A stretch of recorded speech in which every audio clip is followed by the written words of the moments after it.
Kemasyhuran hanyalah hayalan semata. Pada suatu malam, Syekh Jalaluddin Al-Rumi mengundang mursyidnya, guru spiritual, Syamsuddin Al-Tabrizi ke rumah.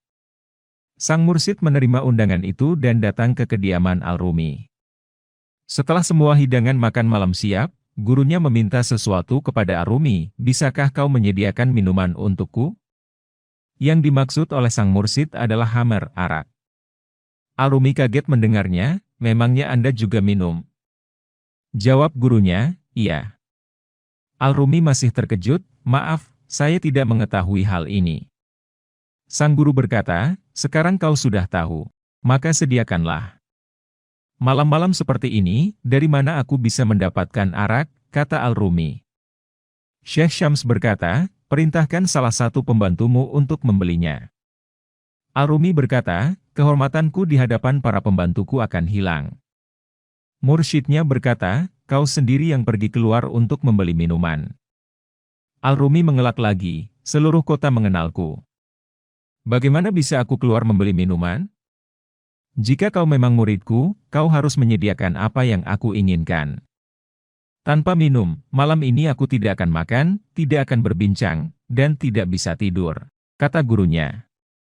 Karena kecintaannya kepada sang mursyid, akhirnya Al-Rumi memakai jubahnya, menyembunyikan botol di balik jubah dan berjalan ke arah pemukiman kaum Nasrani. Sebelum ia masuk ke pemukiman tersebut, tidak ada yang berpikir macam-macam terhadapnya, namun begitu ia masuk ke pemukiman kaum Nasrani, beberapa orang terkejut dan akhirnya menguntitnya dari belakang. Mereka melihat Al-Rumi masuk ke sebuah kedai arak.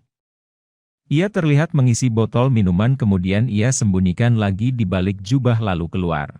Setelah itu ia diikuti terus oleh orang-orang yang jumlahnya bertambah banyak. Hingga sampailah Al-Rumi di depan masjid tempat ia menjadi imam bagi masyarakat kota. Tiba-tiba salah seorang yang mengikutinya tadi berteriak, "Wahai manusia, Syekh Jalaluddin yang setiap hari jadi imam sholat kalian baru saja pergi ke perkampungan Nasrani dan membeli minuman." Orang itu berkata begitu sambil menyingkap jubah Al-Rumi. Khalayak melihat botol yang dipegang Al-Rumi.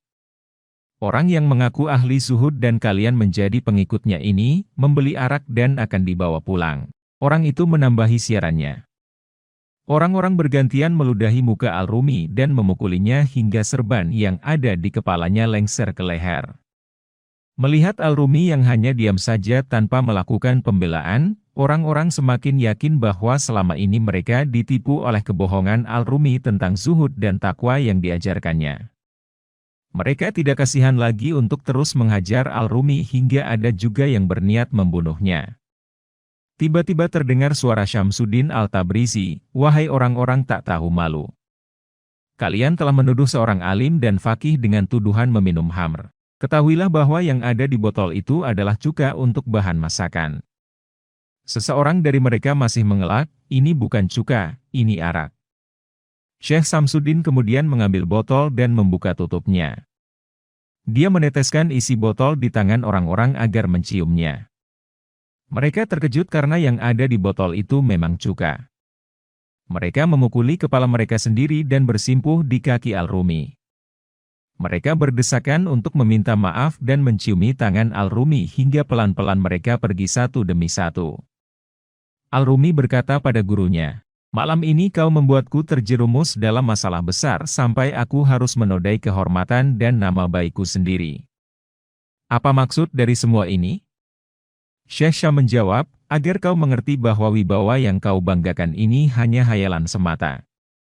Kau pikir penghormatan orang-orang awam seperti mereka ini sesuatu yang abadi? Padahal kau lihat sendiri, hanya karena dugaan satu botol minuman saja semua penghormatan itu sirna dan mereka jadi meludahimu, memukuli kepalamu dan hampir saja membunuhmu. Inikah kebanggaan yang selama ini kau perjuangkan dan akhirnya lenyap dalam sesaat? Maka bersandarlah pada yang tidak tergoyahkan oleh waktu dan tidak terpatahkan oleh perubahan zaman. Bersandarlah hanya kepada Allah."